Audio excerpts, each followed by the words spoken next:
చరిత్ర చదవాలా, చంద్రశేఖర్ ఆజాద్ లాంటి జీవిత చరిత్ర చదవాలా, అల్లూరి సీతారామరాజు లాంటి జీవిత చరిత్ర చదవాలా.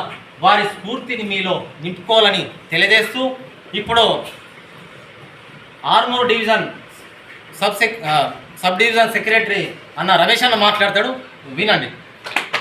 చిందని పోరే లేదు, విద్యార్థుల త్యాగము రాయని చరిత్ర లేదు. విద్యార్థులు లేకుండా, విద్యార్థుల తిరుగుబాటు లేకుండా, విద్యార్థులు ముందు వరుసలో రాకుండా ఏ పోరాటం కూడా విజయవంతం కాలేదు అని చరిత్ర చెప్తున్నది. ఇప్పుడున్న పాలకులు విద్యార్థులకు రాజకీయాలు అవసరం లేదంటున్నారు. ఇప్పుడున్న పాలకులు విద్యార్థులకు ఓట్లు అవసరం లేదని తీసేశారు. 1990 తర్వాత ముందు ఓట్లు ఉండేవి.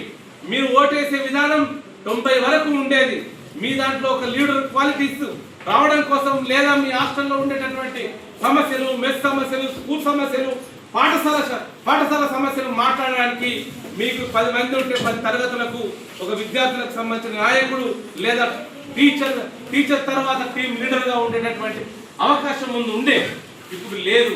లేకపోవడం వల్ల ఇప్పుడు తర్వాత మీకు 18-20 సంవత్సరాల తర్వాత మీరు తల్లిదండ్రులు కదా 500కో లేదో బీరు బ్రాండ్కో లేదో చీరకో లేదో ఏదో మాయ మాటలకు ఓటేసి ఎవరినో మనకు అవసరం లేని నాయకులను గద్దెరెక్కించినటువంటి పరిస్థితులలో మీరు కూడా పెరిగిన తర్వాత మనకు కూడా నాలెడ్జ్ ఉండేటటువంటి పరిస్థితి లేకపోవడం వల్ల మనం ఓట్ల విధానంలో కూడా సరైనటువంటి అవగాహన లేకపోవడం, ఇప్పుడున్న పాలకులు స్వేచ్ఛగా వాళ్ళ పాలనను కొనసాగిస్తున్నారు.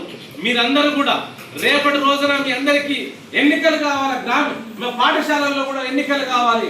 మా పాఠశాలల్లో ఇక్కడ సరైనటువంటి విధానాల్ని లేదా విద్యా విధానాన్ని అమలు చేసుకుంటే రేపు సమాజంలో సరైన విధానాల కోసం మనం మాట్లాడే అవకాశం వస్తుంది అనేటటువంటి విషయంలో మీరు మాట్లాడేటటువంటి విద్యార్థులుగా, విద్యార్థి నాయకులుగా బయటకు వస్తారు.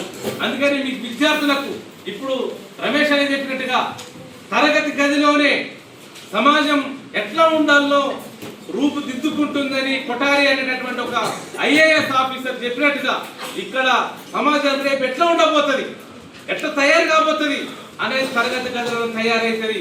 మీరు ప్రశ్నించే వాళ్ళుగా అవుతారా, డూడు బసవన్నలు అవుతారా, బట్టి పట్టేటటువంటి విద్యార్థులు అవుతారా, లేకపోతే మా గతి గిత్తే అని అలాంటి విద్యార్థులుగా తయారవుతారా అనే విషయం తరగతి గదిలోనే తయారైన తర్వాత మీరు డిగ్రీలు పీజీలు చేసిన తర్వాత ఉద్యోగాల కోసం మీరు మాట్లాడాలంటే ఇక్కడ మాట్లాడకపోతే మీరు ఎక్కడ కూడా మాట్లాడలేదు.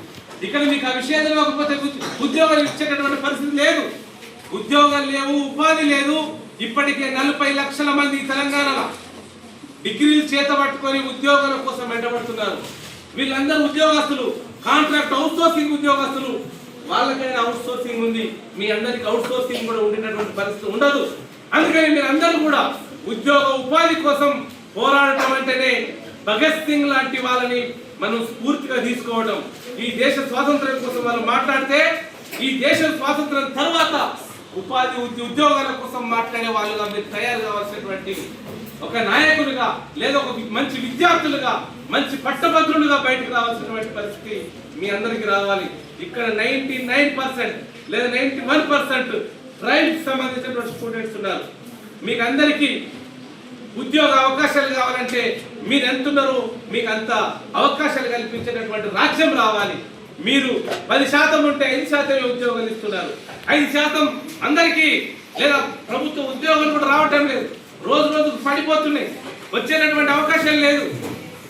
ఇట్లాంటి స్థితిలో మీరందరూ సమాన అవకాశాలు కల్పించేటటువంటి ఒక బలమైనటువంటి ఉద్యమాన్ని ఆలోచించేటటువంటి ఒక విద్యార్థి నాయకులుగా బయటికి రావటం